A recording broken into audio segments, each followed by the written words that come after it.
Bonjour à tous et bienvenue. Avant de nous aventurer dans les ruelles pavées et les secrets enfouis de Rouen, nous serions ravis de savoir d'où vous nous rejoignez et quelle heure il est chez vous. Laissez-nous un commentaire pour nous le faire savoir. L'histoire qui va suivre n'est pas une simple fiction, elle est une reconstitution minutieuse, assemblée pièce par pièce à partir de journaux de époque, de correspondances privées et de registres officiels qui ont sommeillé pendant des décennies dans la poussière des archives.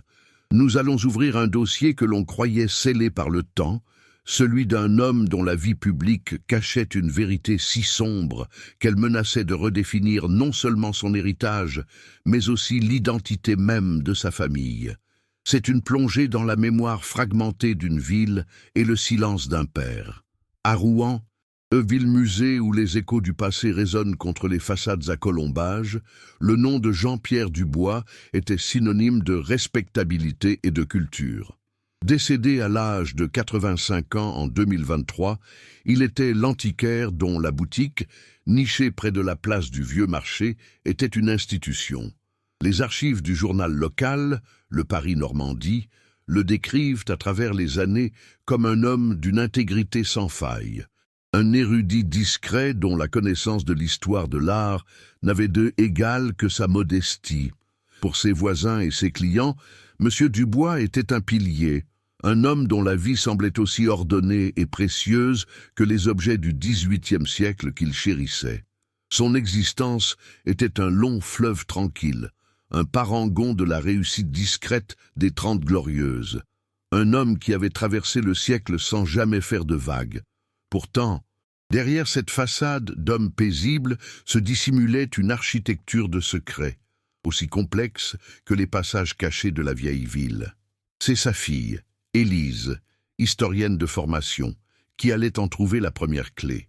En vidant la maison familiale après le deuil, elle mit la main sur un objet incongru, une lourde clé en fer forgé, dissimulée dans le double fond d'une bibliothèque. Cette clé n'ouvrait aucune porte connue, mais son instinct la guida vers le seul meuble que son père n'avait jamais consenti à vendre, un secrétaire massif, verrouillé depuis toujours. Ce que contenait ce meuble nain n'était pas un trésor matériel, mais le point de départ d'une vertigineuse descente dans le passé, un compartiment secret qui gardait la mémoire d'une autre vie, une vie construite sur une absence et un mensonge fondamental. À l'intérieur, une boîte en fer rouillé renfermait une vérité capable de faire voler en éclats 60 ans d'histoire familiale. Élise y découvrit une carte d'identité jaunie au nom d'un certain Victor Lemaire, sur laquelle figurait la photo de son père dans sa jeunesse. À côté, une coupure de presse datée de 1962 relatait la disparition inquiétante d'un homme d'affaires de la région, un fait divers classé sans suite. Le nom de cet homme était Jean-Pierre Dubois. Le choc de la révélation laissa Élise face à un abîme de questions. Si son père était en réalité Victor Lemaire, qui était donc cet homme dont il avait usurpé l'identité? Qui était cette figure paternelle qu'elle avait aimée toute sa vie? Et quel terrible événement l'avait contraint à enterrer son passé pour en voler un autre? Rouen n'est pas une ville, c'est un palimpseste de pierre et de bois où chaque époque a laissé sa trace, sans jamais effacer la précédente. Ces ruelles pavées, si étroites qu'elles semblent conspirer, serpentent entre des maisons à colombages dont les façades penchées se murmurent des secrets par-dessus la tête des passants. L'ombre écrasante de la cathédrale Notre-Dame étend sur la ville comme une main protectrice et inquisitrice, rappelant que chaque âme y a une histoire, souvent plus complexe qu'il n'y paraît. Dans ce décor figé, le temps ne s'écoule pas de manière linéaire.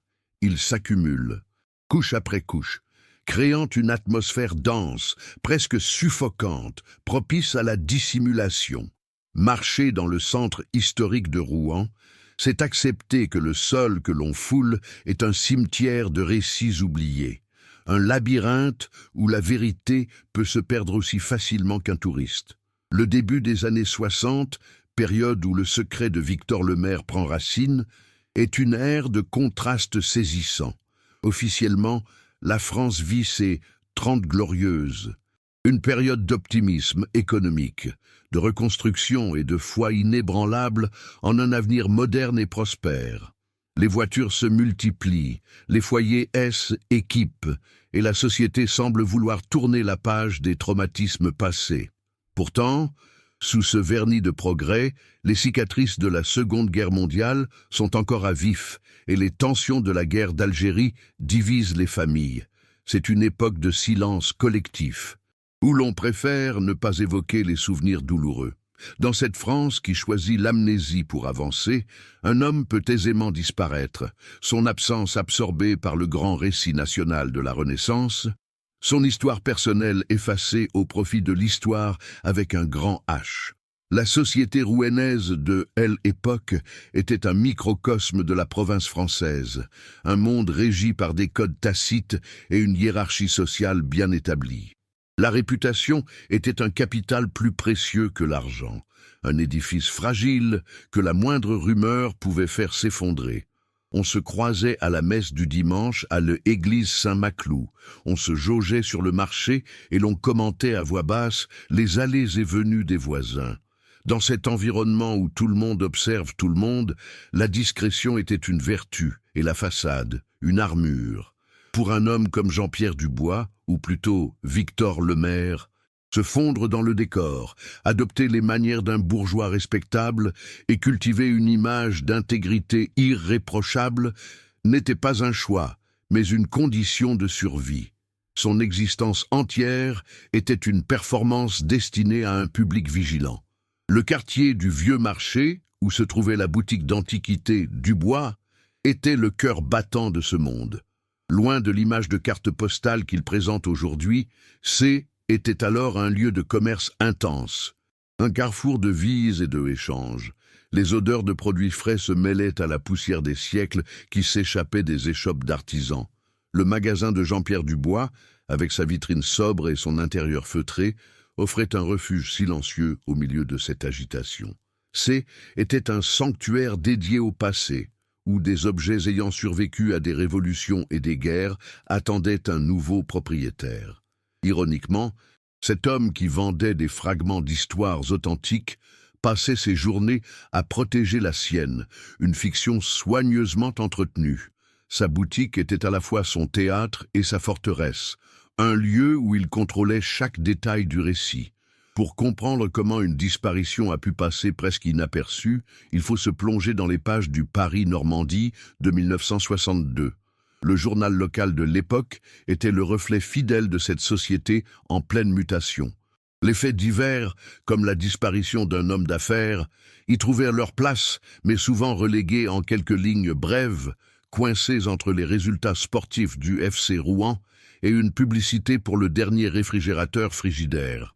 Une telle nouvelle, sans corps ni preuve tangible de crime, devenait rapidement une simple anecdote, une curiosité locale vite oubliée face aux grands événements nationaux ou aux petites victoires du quotidien. Le papier jauni de ces archives témoigne de la facilité avec laquelle une vie humaine pouvait basculer dans l'oubli, son absence devenant une simple note de bas de page dans la chronique d'une ville trop occupée à regarder vers l'avenir. Si le journal offre le récit public et superficiel des événements, la vérité administrative, froide et factuelle, dort dans les rayonnages des archives départementales de la Seine-Maritime. Ce lieu n'est pas empreint de la même nostalgie que la boutique d'un antiquaire. C'est un temple de la bureaucratie où chaque vie est réduite à une série de documents. Acte de naissance, contrat de mariage, titre de propriété, rapport de gendarmerie. Pour Élise, ces dossiers représentent la promesse d'une vérité objective, un moyen de confronter les souvenirs flous et les émotions confuses à la rigueur des faits enregistrés. Chaque fiche consultée, chaque signature comparée est une étape de son pèlerinage vers le passé. C'est dans ce silence assourdissant, parmi ces milliers de vies classées et rangées, qu'elle espère trouver la trace indélébile de l'effacement de Jean-Pierre Dubois et de la naissance de son père. Finalement, c'est la ville de Rouen elle-même qui se révèle être le personnage central, le gardien silencieux du secret. Ces rues sinueuses, semblables aux circonvolutions d'une mémoire tourmentée, semblent conçues pour égarer ceux qui cherchent une ligne droite vers la vérité. La Seine, qui traverse la cité, charrie des eaux troubles, emportant avec elle les histoires non dites vers l'estuaire, comme pour les dissoudre dans l'immensité de la mer. Les brumes matinales, qui s'élèvent fréquemment du fleuve, enveloppent les quais et les ponts d'un voile opaque, métaphore parfaite du passé nébuleux de Victor Le Maire. Cette cité médiévale, avec ses passages secrets et ses cours intérieures dissimulées, était le complice idéal pour un homme cherchant à enterrer une vie et à en commencer une autre. La ville n'a rien oublié, elle attendait simplement que quelqu'un trouve la bonne clé. Jean-Pierre Dubois, tel que Rouen se le remémorait, était bien plus qu'un simple antiquaire. Il était une institution, une figure dont la silhouette se fondait avec la patine des vieilles pierres de la ville. Sa boutique, Antiquité Dubois, n'était pas seulement un commerce, mais un sanctuaire de l'histoire où il officiait avec une grâce discrète. Les registres de la chambre de commerce le décrivent comme un commerçant exemplaire, et les témoignages de ses voisins, recueillis des décennies plus tard, brossent le portrait unanime d'un homme à l'intégrité proverbiale. Il était le bourgeois cultivé, le veuf respectable, le pilier de la communauté dont la parole était rare, mais toujours juste. Pour Élise et Luc, leurs enfants, cette réputation était un héritage aussi solide et rassurant que les murs de la maison familiale, un édifice de certitude que rien ne semblait pouvoir ébranler. Au sein du cercle familial, cette image publique se nuançait d'une tendresse mélancolique, surtout après que sa femme, Sylvie, fut emportée par les brumes de la maladie d'Alzheimer. Jean-Pierre se mua en un gardien dévoué, un homme dont les journées étaient rythmées par les soins silencieux et la patience infinie. Élise se souvient de son père, lisant à sa mère des poèmes qu'elle ne comprenait plus, ou la promenant le long des quais de Seine, son regard perdu dans le courant trouble du fleuve. À l'époque, elle y voyait la manifestation d'un amour inconditionnel, la dernière danse d'un couple uni par une vie entière. Aujourd'hui, avec le poids du secret révélé, ce dévouement prend une couleur plus sombre. Était-ce l'amour qui le guidait, ou le besoin de veiller sur la gardienne inconsciente de sa plus terrible vérité? Les souvenirs de Élise, historienne de profession, sont désormais des pièces à conviction qu'elle réexamine sans relâche. Son père avait nourri sa passion pour le passé, lui offrant des livres et l'emmenant dans les musées, mais il avait érigé une muraille infranchissable autour du sien. Son enfance était un livre scellé, un sujet balayé d'un geste las ou d'un silence pesant. Toute question sur ses propres parents ou sur sa vie d'avant Rouen se heurtait à un mur de pudeur qu'elle n'avait jamais osé forcer. Elle se rappelle ses longues absences contemplatives à la fenêtre, son regard fixe qui ne voyait pas le jardin, mais un horizon lointain et invisible. Ces bizarreries, autrefois attribuées à la pudeur d'une génération, apparaissent maintenant comme les symptômes d'une vie vécue sur la défensive. Luc, son frère, portait un regard différent sur leur père. Plus pragmatique, moins enclin au tourment de l'introspection. Il voyait en Jean-Pierre la figure du patriarche traditionnel, un homme travailleur, discret et garant de la stabilité familiale. Pour lui, les silences et la nature réservée de leur père étaient simplement les traits d'un homme d'une autre époque. Un homme qui n'étalait pas ses émotions. Il se souvient d'un père qui lui avait appris la valeur du travail et de la réputation. Des leçons gravées dans le marbre de la respectabilité bourgeoise. Cette vision simple et rassurante le pousse aujourd'hui à vouloir refermer la boîte aux secrets, à préserver l'image intacte de l'homme qui les a élevés, créant une fracture douloureuse avec la quête de vérité obsessionnelle de sa sœur. Le cœur de la forteresse personnelle de Jean-Pierre était son bureau, une pièce au premier étage dont la porte restait invariablement fermée à clé. Personne n'y entrait jamais. C était son domaine exclusif. Un sanctuaire dont les enfants n'entendaient que le grattement étouffé de sa plume tard dans la nuit. Pour eux, C était le lieu où il gérait ses comptes et ses recherches, un simple espace de travail. Mais avec le recul, cette interdiction absolue prend une signification nouvelle. Ce N n'était pas un bureau. C était un coffre-fort, une chambre noire, où il développait et entretenait le négatif de sa vie publique. Cet espace inviolable était la manifestation physique de sa double existence, le seul endroit où Victor Lemaire pouvait peut-être encore respirer, loin des regards du monde et de sa propre famille. Sylvie Dubois, la mère d'Élise, est devenue le maillon le plus tragique de cette histoire. Atteinte d'Alzheimer, elle est une archive vivante dont l'index a été détruit par la maladie. Elle est la seule à avoir partagé 60 ans de la vie de cet homme, la seule à pouvoir potentiellement confirmer ou infirmer les pires craintes de sa fille. Mais ses souvenirs sont des fragments incohérents, des éclats de miroir brisés qui ne renvoient aucune image claire. Parfois, au milieu d'une phrase confuse, elle murmure un prénom qui n'appartient à personne de leur entourage, ou évoque un lieu inconnu avec une terreur soudaine dans les yeux. Chaque tentative d'Élise pour sonder sa mémoire est une impasse douloureuse, un dialogue avec un fantôme qui détient la clé du mystère, mais a oublié où se trouve la serrure. En cherchant à consolider ses souvenirs, Élise a contacté d'anciens employés de la boutique.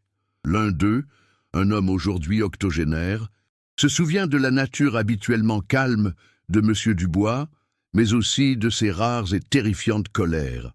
Il raconte qu'un jour, un client l'avait appelé Lemaire par erreur, et que le visage de son patron S était décomposé en un masque de fureur glaciale, un changement si soudain et si disproportionné qu'il en avait été marqué à vie. Un autre témoignage, provenant d'un archiviste local, note que Jean-Pierre était un chercheur passionné de l'histoire de Rouen, mais que ses consultations de registres s'arrêtaient systématiquement à l'année 1962, comme si pour lui, l'histoire de la ville n'avait commencé qu'à cette date précise. La maison familiale elle-même, que Élise vide avec une lenteur douloureuse, se révèle être une mise en scène méticuleuse.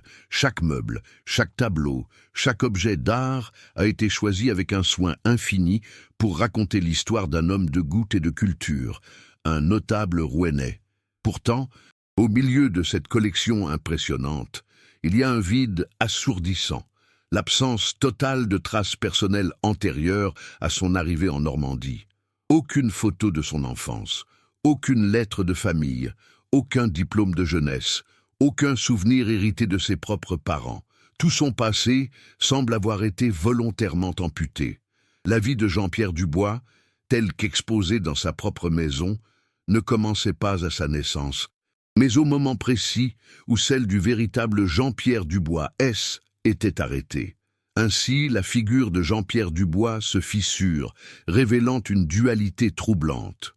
D'un côté, l'homme public, elle érudit, respecté, le mari aimant dont l'existence semblait aussi bien ordonnée que les objets précieux de sa boutique. De l'autre, un homme hanté, vivant barricadé derrière des portes closes et des silences calculés. Le contrôle obsessionnel qu'il exerçait sur son environnement, sur son récit personnel et sur l'accès à son passé n'était pas un simple trait de caractère, mais une discipline de fer, une stratégie de survie maintenue pendant plus d'un demi-siècle. Le père qu'Élise et Luc avaient connu et aimé N était peut-être qu'un rôle, joué avec une constance magistrale.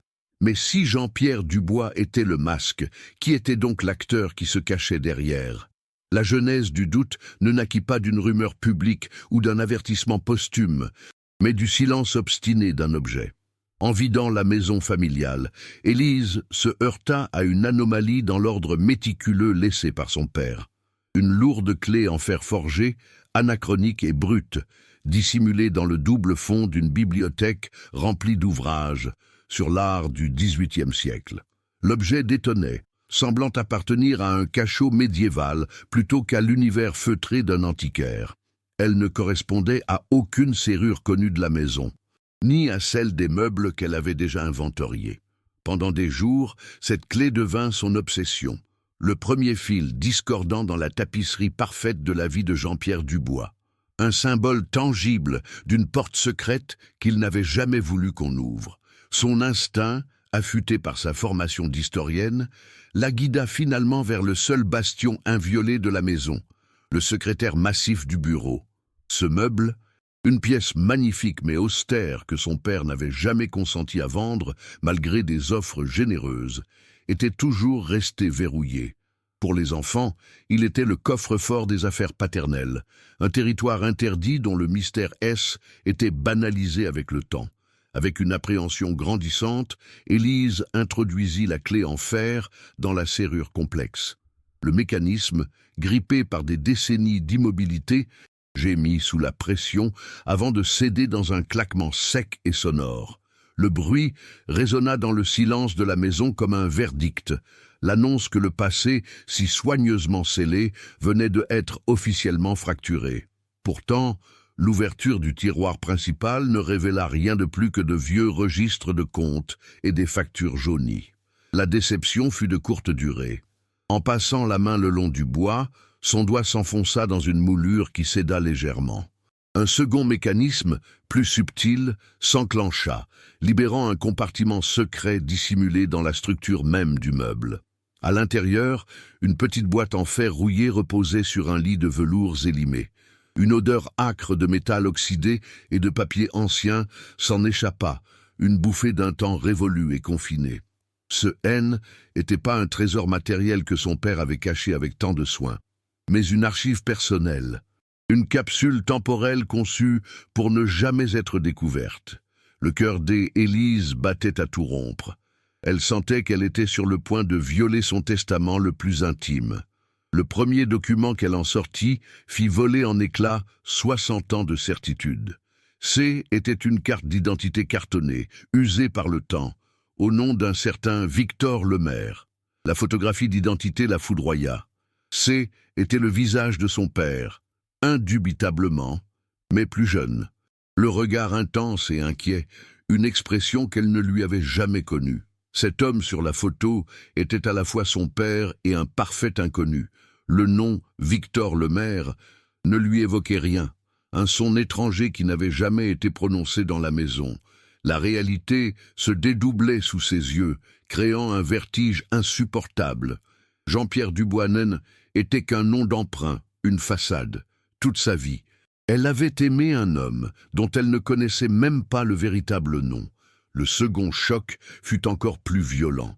Juste en dessous de la carte d'identité se trouvait une coupure de presse, pliée avec soin, issue du Paris-Normandie, et datée du 12 octobre 1962.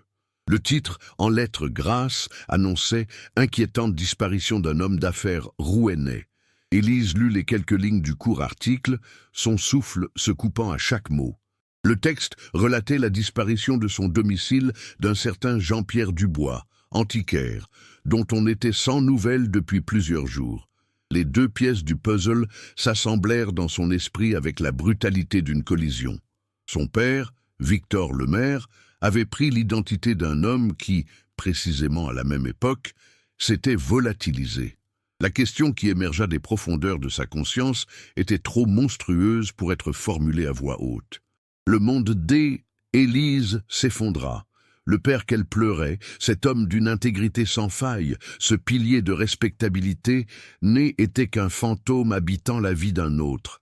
Chaque souvenir, chaque leçon de morale, chaque geste tendre était désormais entaché par le poison du mensonge originel.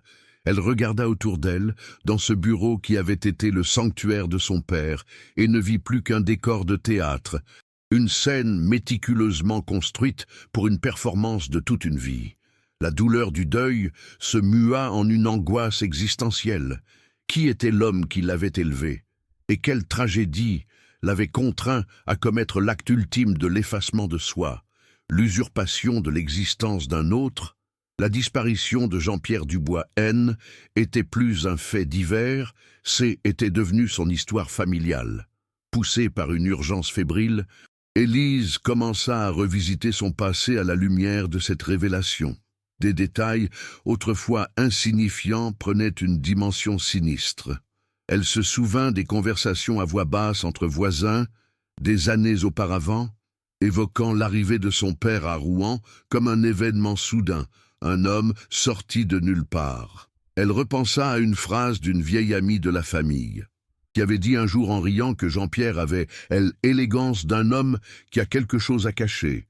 Ces remarques, balayées à l'époque comme des commérages sans importance, résonnaient maintenant comme des avertissements qu'elle n'avait pas su entendre. La rumeur, ce fantôme social, avait toujours flotté autour de sa famille, mais elle avait été trop aveuglée par l'amour pour la voir. Sa quête la mena aux archives municipales, où elle consulta la version microfilmée du Paris-Normandie de 1962. L'article complet sur la disparition de Jean-Pierre Dubois était à peine plus long que la coupure qu'elle avait trouvée. Il était relégué en page locale, un fait divers mineur parmi d'autres. Le texte était laconique, presque désinvolte, mentionnant que l'homme d'affaires était connu pour avoir des relations complexes et des affaires en suspens. Aucune piste, aucun suspect, juste le constat d'une absence. Cette absence de drame dans le traitement journalistique était presque plus troublante. Était comme si la société de l'époque avait accepté cette disparition avec une facilité déconcertante, absorbant l'événement sans laisser de traces, offrant ainsi le terrain idéal pour qu'un autre homme prenne sa place.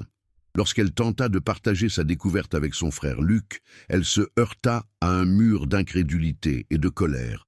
Pour lui, cette quête était une profanation.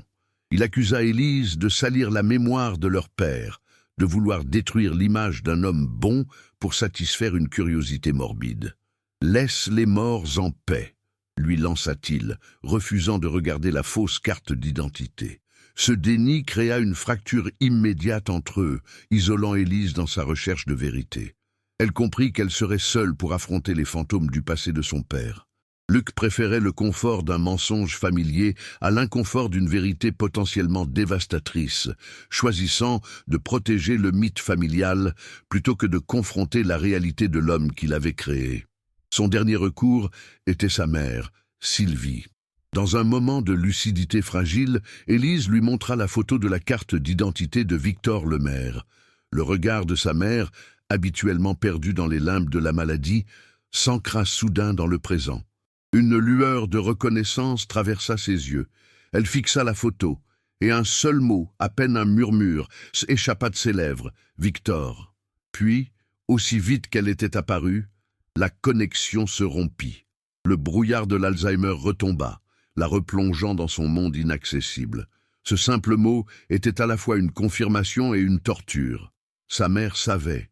Elle avait connu son père sous son vrai nom.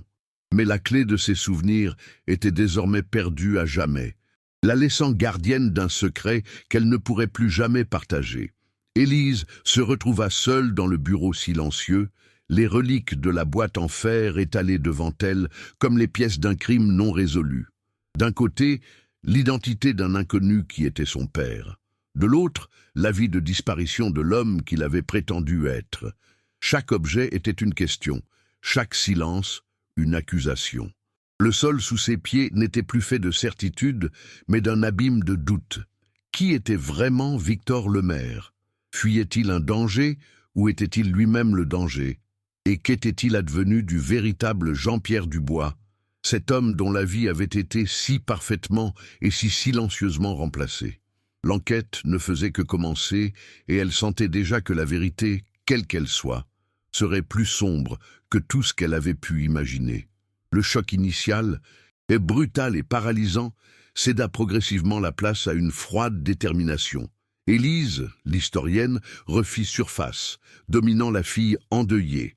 Elle comprit que les souvenirs et les émotions ne suffiraient pas.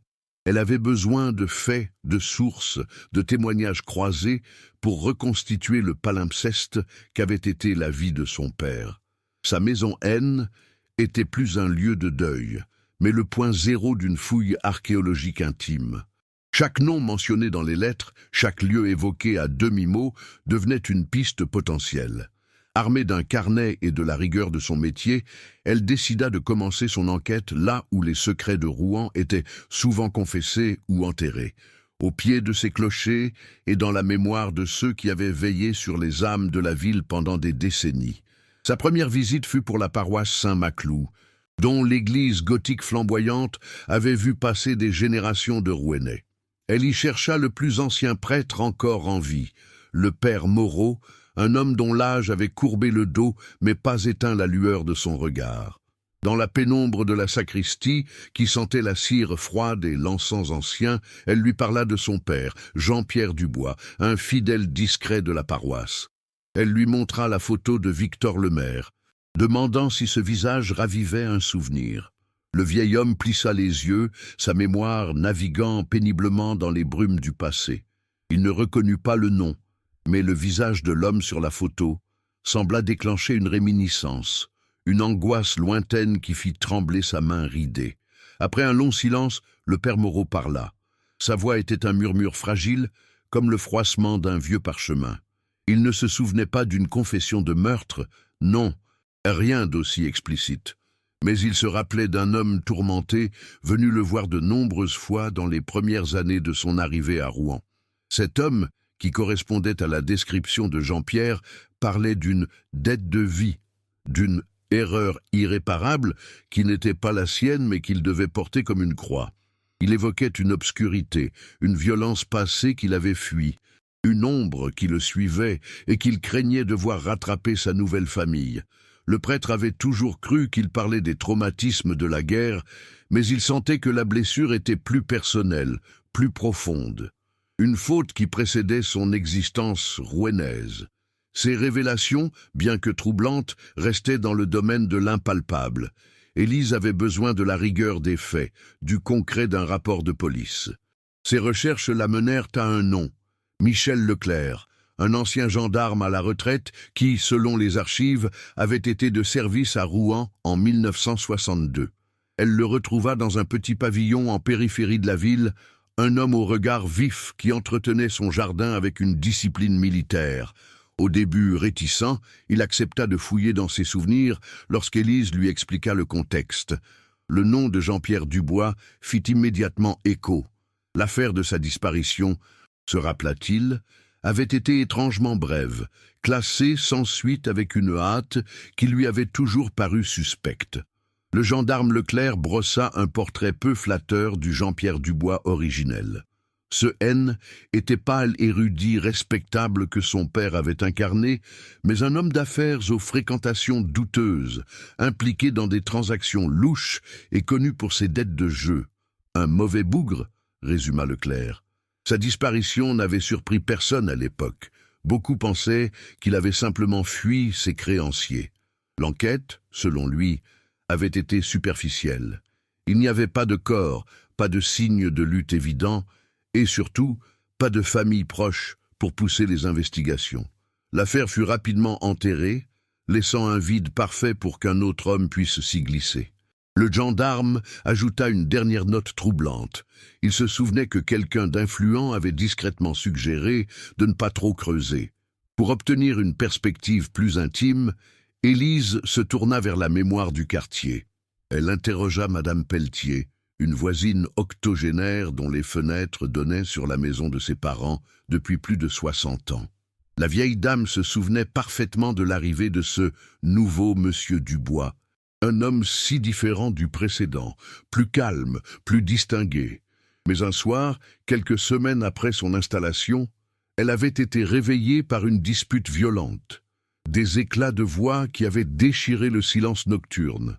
Elle avait vu son père sur le seuil, en pleine altercation avec un homme qu'elle ne connaissait pas. La discussion était houleuse, menaçante. Le lendemain, l'inconnu avait disparu. Quand elle avait posé la question, son père lui avait répondu avec un calme glacial que cet homme était parti en voyage. Élise retourna aux documents de la boîte en fer, relisant les lettres avec cette nouvelle grille de lecture. La correspondance entre Victor Lemaire et le vrai Jean-Pierre Dubois était bien plus qu'un simple conflit d'argent. Était l'histoire d'une trahison. Dubois accusait Victor de lui avoir volé une opportunité d'affaires, et les menaces devenaient de plus en plus explicites. La calligraphie agressive de Dubois contrastait avec l'écriture fébrile de son père, qui semblait plaider pour sa vie. La dernière lettre de Dubois était sans équivoque, se terminant par une phrase qui glaça le sang de Élise. « Puisque tu m'as tout pris, je prendrai la seule chose qui te reste. Tu paieras de ta vie. » Le conflit N n'était pas une simple dispute. C était un duel à mort annoncé. La piste financière la conduisit ensuite aux archives départementales. Dans le silence monacal de la salle de lecture, elle consulta les registres fonciers de l'année 1962. Ce qu'elle y découvrit ajouta une nouvelle couche de complexité au mystère. L'acte de vente de la boutique et de la maison, transférant la propriété de Jean-Pierre Dubois à Jean-Pierre Dubois, était parfaitement légal. La signature était authentifiée, les documents en ordre. Cependant, la date de la transaction était ce qui la frappa. Elle avait été enregistrée 3 jours seulement après la date officielle de la disparition de l'homme d'affaires. Tout était trop propre, trop bien orchestré. C était la preuve d'une préméditation, d'un plan méticuleusement préparé pour effacer une vie et en légitimer une nouvelle. De retour dans le bureau de son père, Élise étala toutes les pièces du puzzle sur le grand secrétaire en bois. Le témoignage du prêtre sur une faute ancienne, le portrait du vrai Dubois en petit malfrat par le gendarme, la dispute nocturne rapportée par la voisine, les menaces de mort dans les lettres et la transaction immobilière suspecte. L'image d'un monstre calculateur se brouillait, laissant place à celle, plus terrifiante encore, d'un homme acculé, poussé à commettre l'irréparable pour survivre. Légitime défense, meurtre prémédité. Chaque nouvelle information ne faisait qu'épaissir le brouillard. Elle sentait qu'il lui manquait encore la pièce maîtresse, la clé originelle de toute cette histoire. C'est alors que son regard fut attiré par un détail dans la boîte en fer qu'elle avait négligé. Sous le faux fond en velours où reposaient les lettres, son ongle gratta une fine plaque de métal. Elle la souleva, révélant une seconde cache, plus petite et plus secrète encore. À l'intérieur se trouvait une unique enveloppe, scellée non pas avec de la colle, mais avec un cachet de cire durci par le temps. Le sceau était anonyme, sans initiale.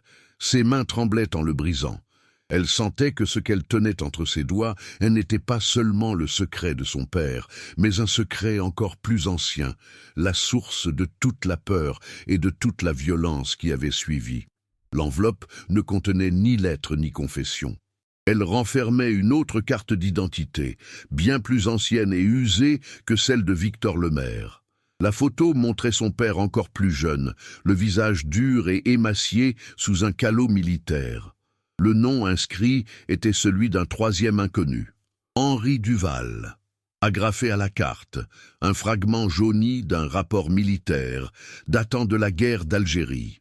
La plupart des lignes étaient noircies par la censure, mais 3 mots, laissés visibles, firent s'effondrer le monde d'Élise pour la seconde fois.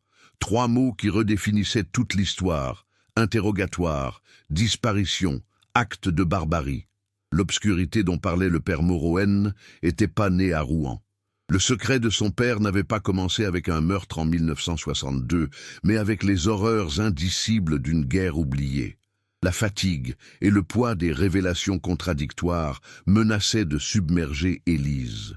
Épuisée, elle décida de réexaminer une dernière fois les objets de la boîte en fer, son regard s'arrêtant sur un petit carnet à la couverture de cuir qu'elle avait initialement écarté, le prenant pour un simple livre de comptes. Ces pages étaient couvertes de l'écriture serrée de son père, une succession de dates et de chiffres qui semblaient à première vue purement administratifs. Elle faillit le reposer, le considérant comme une impasse, mais une annotation étrange, griffonnée en marge de la date du 10 octobre 1962, retint son attention. Ce N n'était pas un chiffre, mais un seul mot, lourdement souligné, presque gravé dans le papier. Fin.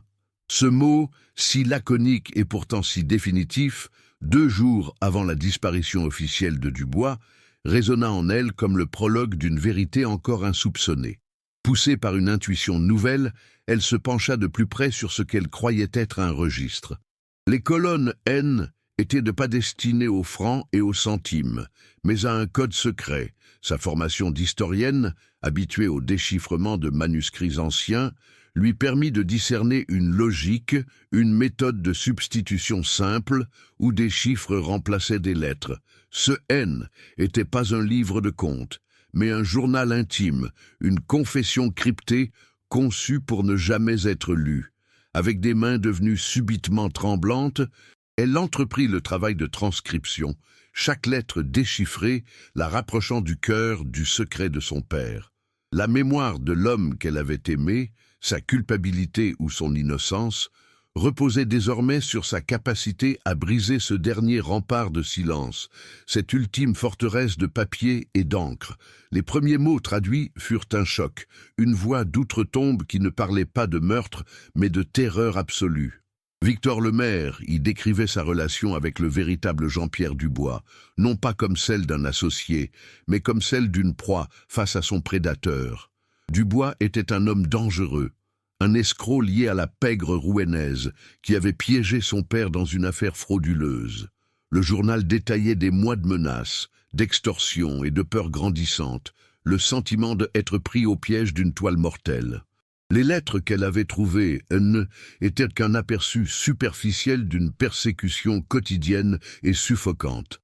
L'homme que son père avait remplacé, n'était pas une simple victime, mais un bourreau qui avait lentement et méthodiquement organisé sa destruction. L'entrée datée de la nuit du 10 octobre constituait le cœur de ce récit d'épouvante.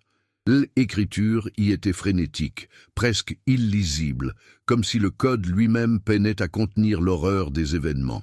Victor y racontait comment Dubois, fou de rage après une transaction ratée, avait fait irruption dans son modeste appartement avec l'intention manifeste de le tuer. Le texte décrivait la violence de l'assaut, le reflet d'une lame dans la faible lumière, la lutte désespérée pour la survie dans l'espace exigu. Ce n'était pas un meurtre prémédité de la part de son père, mais une embuscade, une tentative d'assassinat à laquelle il avait miraculeusement échappé. Son père n'était pas l'agresseur. Il était la victime qui, acculée, avait été forcée de se battre pour sa propre vie. Le récit de la lutte atteignait son paroxysme en un seul instant tragique et absurde. Dans la bousculade, Dubois avait trébuché, perdant l'équilibre, et sa propre arme était retournée contre lui. La mort fut accidentelle, une issue grotesque à une violence qu'il avait lui-même initiée. Le journal décrivait le silence assourdissant qui avait suivi, la vision du corps sans vie de Dubois et la prise de conscience immédiate et glaçante que personne ne croirait jamais à la légitime défense. Face à un homme aux relations puissantes et impitoyables, se rendre à la police aurait signé son propre arrêt de mort. Le choix qui s'offrait à lui n'était pas entre la justice et le crime, mais entre une vie de fugitif et une mort certaine aux mains des complices de Dubois. Dans la panique et la solitude la plus totale, Victor prit une décision dictée par l'instinct de survie le plus primaire. Il ne s'agissait plus seulement de fuir, mais de disparaître complètement. Il allait devenir l'homme qui avait tenté de le détruire. Le journal détaillait les heures frénétiques qui suivirent. Le nettoyage méticuleux de la scène, la dissimulation du corps dans un endroit que personne ne songerait jamais à fouiller, scellé dans les fondations d'un chantier de la vieille ville. Puis, avec un sang-froid né du désespoir, il avait orchestré les étapes suivantes, utilisant les documents de Dubois pour finaliser le transfert de propriété et usurper son identité. Était un pari insensé, un acte d'effacement et de renaissance bâti sur la tombe d'un autre homme. Alors qu'Élise achevait sa lecture, l'image de son père se métamorphosa entièrement. L'homme distant et silencieux n'était pas un monstre au cœur froid, mais un fugitif perpétuel. Sa nature méticuleuse n'était pas le signe d'un esprit calculateur, mais l'hypervigilance d'un homme qui, pendant 60 ans, n'avait jamais cessé de regarder par-dessus son épaule. Sa mélancolie, ses silences, son refus d'évoquer le passé, tout cela n'était que le poids d'un secret trop lourd, la peur constante que les fantômes de Rouen ne finissent par le rattraper. L'amour qu'il portait à sa famille était authentique, mais c'était un amour construit sur un fondement de terreur, une tentative désespérée de bâtir un sanctuaire pour se protéger d'un passé qui ne l'avait jamais quitté. Elle referma le carnet, le cuir usé froid contre sa peau. La vérité qu'elle avait tant cherchée était là, mais elle n'apportait aucune paix, seulement une pitié immense et déchirante. Son père N n'était pas le criminel de cette histoire, mais il n'était pas non plus un héros innocent. Il était un survivant, un homme à jamais défini, par une unique nuit de violence qui avait dicté le cours de toute son existence. Elle croyait avoir trouvé la réponse, le point final de l'histoire de Victor Lemaire. Mais en regardant le journal, elle comprit que cette révélation, N, n'était pas une conclusion. N était que la porte d'entrée vers un mystère encore plus profond, un mystère qui impliquait la seule personne ayant partagé cette vie de silence. La révélation contenue dans le journal intime de son père ne fut pas un point final, mais une déflagration qui reconfigura entièrement le paysage de son deuil. La honte d'être la fille d'un meurtrier s'effaça, remplacée par une pitié immense et déchirante pour cet homme qui avait passé 60 ans à fuir le fantôme d'une seule nuit de terreur. Chaque silence, chaque regard mélancolique, chaque porte fermée à clé prenait désormais le sens d'une cicatrice, la manifestation d'un traumatisme jamais guéri. Armée de cette vérité complexe, à la fois terrible et exonérante, Élise sentit le besoin impérieux de la partager avec son frère. Luc ne pouvait plus se réfugier derrière le déni. Il devait connaître l'histoire de survie qui se cachait derrière le mensonge, comprendre que leur père n'avait pas été un monstre, mais un homme brisé par un acte de légitime défense. Leur confrontation eut lieu dans le bureau paternel, au milieu des reliques du secret. Luc écouta, d'abord avec scepticisme, puis avec une hostilité croissante. Pour lui, cette nouvelle version des faits N était qu'une fiction plus élaborée, une tentative désespérée d'absoudre un homme dont l'existence entière était une fraude. Que la mort de Dubois fût accidentelle ou non, le fait demeurait. Leur père avait caché un corps, volé une identité et menti à sa propre famille pendant plus d'un demi-siècle. Cette histoire de survie, aussi tragique soit-elle, ne changeait rien à la destruction de l'héritage familial. Il refusa de lire le journal, le qualifiant de « roman d'un coupable ». La fracture entre eux devint un abîme. Élise comprit alors qu'un récit, même authentique, ne suffisait pas. Pour que la vérité soit entendue, elle avait besoin d'une preuve irréfutable, d'un élément matériel qui forcerait le monde à écouter. Le journal de son père, si détaillé sur le plan émotionnel, était cryptique sur les détails pratiques. Il mentionnait avoir dissimulé le corps de Dubois dans les fondations d'un chantier de la vieille ville. Un lieu où la terre remuée et le béton coulé garantiraient un silence éternel. Pour Élise, cette phrase devint le point de départ d'une nouvelle enquête, plus froide et plus concrète. Elle passa des jours entiers aux archives municipales, plongée dans les registres de permis de construire et les plans cadastraux de l'année 1962. Elle cherchait une aiguille dans une botte de foin, un chantier de construction majeur lancé à l'automne de cette année-là, à proximité du dernier domicile connu de Jean-Pierre Dubois. Était une course contre l'oubli, une tentative de faire parler les pierres et les plans d'architectes pour localiser la tombe improvisée d'un homme disparu 60 ans plus tôt. Après des semaines de recherches fastidieuses, une piste émergea. Un projet de rénovation d'un vieil immeuble insalubre, situé dans une ruelle discrète derrière la place du Vieux Marché, correspondait parfaitement aux dates et aux lieux. Le bâtiment abritait aujourd'hui une librairie tranquille, ses murs anciens témoins inconscients d'un drame scellé dans leur propre fondation. Avec une appréhension glaciale, Élise se rendit sur place, posant sa main sur la façade en pierre comme pour sentir une vibration du passé. La vérité N était plus une abstraction contenue dans un carnet, mais une réalité physique enfouie à quelques mètres sous les pieds des clients qui feuilletaient des livres sans se douter de l'histoire que le sol leur racontait. Mais comment prouver ce qu'elle savait sans profaner un lieu et déclencher un scandale qui détruirait définitivement ce qui restait de sa famille? La solution vint d'une autre archive, celle de la gendarmerie. En consultant les dossiers de l'époque, elle tomba sur un rapport daté de novembre 1962 concernant précisément ce chantier. Un rapport laconique faisait état d'un tuyau anonyme, mentionnant une activité nocturne suspecte et une odeur nauséabonde sur le site. Mais la page suivante contenait la seconde virada, la révélation qui élargissait le cercle de la culpabilité bien au-delà de son père. Le rapport était classé sans suite, barré d'une mention manuscrite signée par un commissaire influent de l'époque, affaire non prioritaire. Le plaignant Dubois étant un élément perturbateur connu, sa disparition arrange bien des affaires. La police savait, ou du moins, elle avait choisi de ne pas savoir. Le silence qui avait permis à son père de refaire sa vie n'était pas un simple hasard, mais une décision délibérée.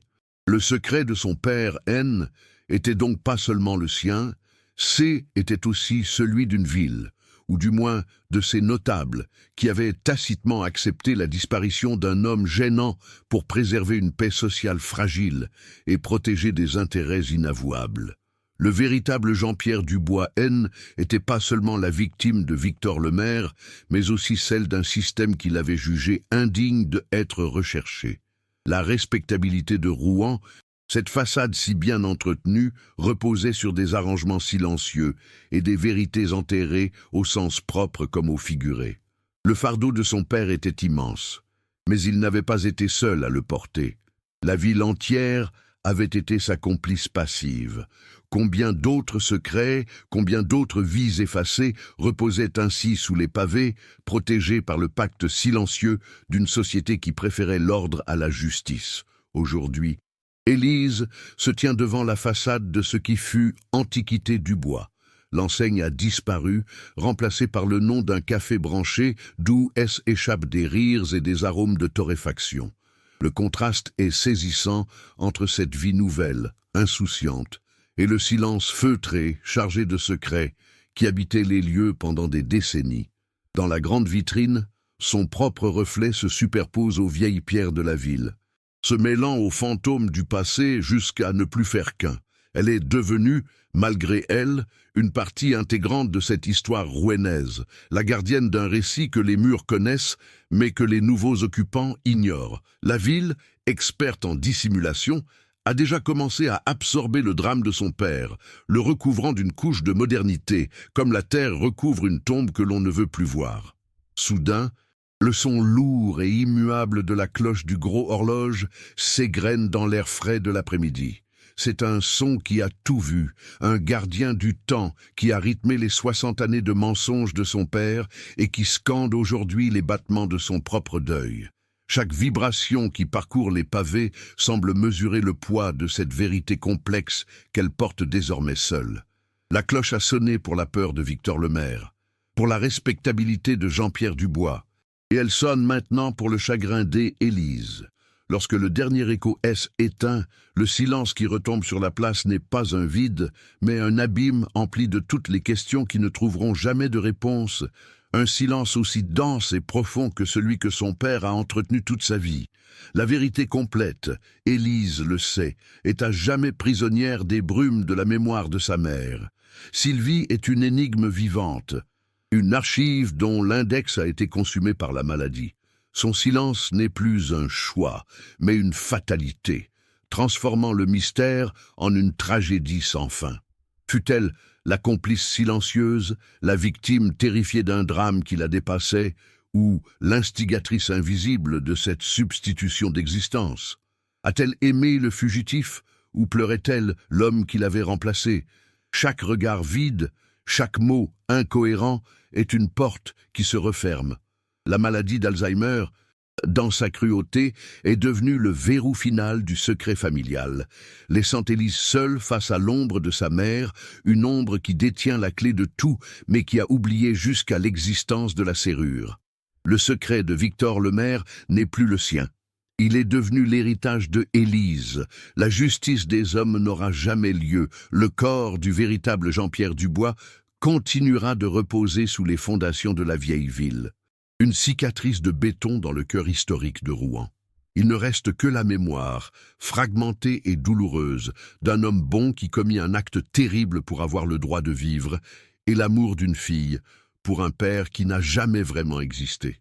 En se détournant de la boutique, Élise emporte avec elle non pas une certitude, mais un poids. celui de savoir que chaque vie est un palimpseste, et que sous la surface des existences les plus honorables se cachent parfois des histoires de survie, de peur et de silence.